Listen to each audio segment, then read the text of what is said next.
बात करेंगे राजा मेहंदी अली खां साहब की, जिनका जन्म सन 1928 में अनडिवाइडेड इंडिया के करमाबाद जिले में हुआ था, जो अब पाकिस्तान में चला गया। वो एक जमींदार खानदान के चश्म चिराग थे।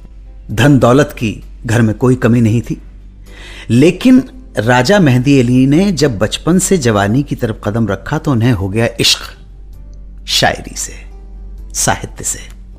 और देखते ही देखते शायरी का ये इश्क जुनून में तब्दील हो गया और वो जमींदारी छोड़कर मुशायरों में जाने लगे और देखते ही देखते हर मुशायरे की शान बन गए।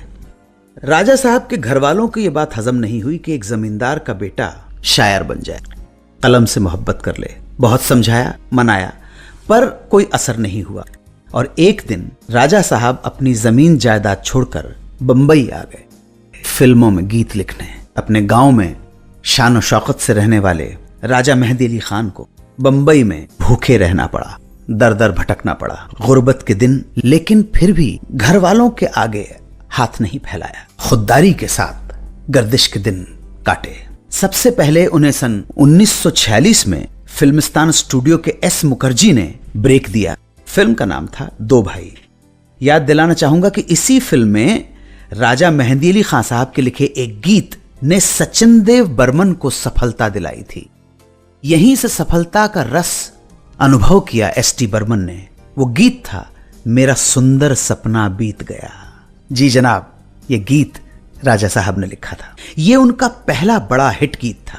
इसको देने के बाद फिर राजा साहब ने पीछे मुड़कर नहीं देखा। एक के बाद एक न सिर्फ हिट, न सिर्फ कामयाब, बेहतरीन साहित्यिक गीत रचे राजा मेहंदी अली खान ने। है इसी में प्यार की आबरू, वो वफा करें मैं जफा करूं, जिया ले गयो जी मोरा सांवरिया, आपकी नजरों ने समझा प्यार के काबिल मुझे, लग जा गले कि फिर ये हंसी रात हो न हो, शायद इस जन्म में मुलाकात हो न हो, नैना बरसे रिमझिम रिमझिम, जो हमने दास्तां अपनी सुनाई, तू जहां जहां चलेगा मेरा साया साथ होगा, झुमका गिरा रे बरेली के बाजार में, नैनों में बदरा छाए।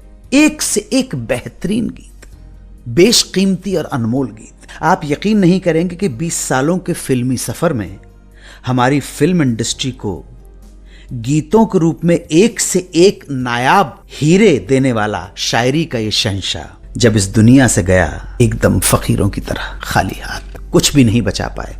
जब राजा मेहंदी अली की मौत हुई तो मौत के बाद उनकी जमा पूंजी तलाशी गई तो उनके तकिए के नीचे नगद 60 रुपए और एक बैंक की पासबुक मिली। उस बैंक अकाउंट में जमा थे सिर्फ 340 रुपए। ये अकेले राजा मेहंदी अली की दास्तान नहीं है, बहुत सारे कलाकारों की ऐसी दास्तान है। उनके जीवन का अगर आप लेखा जोखा देखेंगे तो एक तरफ तो बेहतरीन नायाब फनकारी की मिसालें मिलेंगी, तो दूसरी तरफ जमा पूंजी के नाम पर या तो मुफलिसी या फिर चंद रुपए।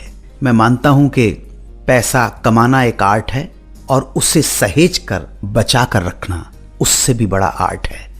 ये जो पुराने जमाने के लोग थे इस आर्ट को ठीक से जानते नहीं थे।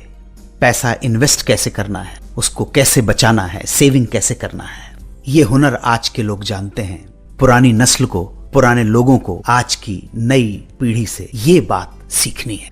बहरहाल राजा साहब चले गए, खाली हाथ चले गए, कुछ नहीं था उनके पास 340 रुपए की पूंजी के अलावा। मिर्जा असदुल्ला खां गालिब का एक शेर कि चंद तस्वीर बुतां, चंद हसीनों के खतूत, चंद तस्वीर बुतां, चंद हसीनों के खतूत, बाद मरने के मेरे घर से ये सामा निकला, कैस तस्वीर के पीछे से भी उरिया निकला।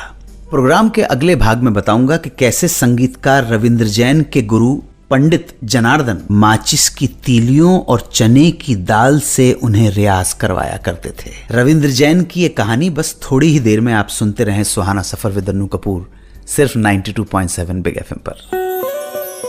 सुनते रहिए रेडियो का number 1 show Suhana suffer with Annu Kapoor, सिर्फ 92.7 बिग एफएम पर।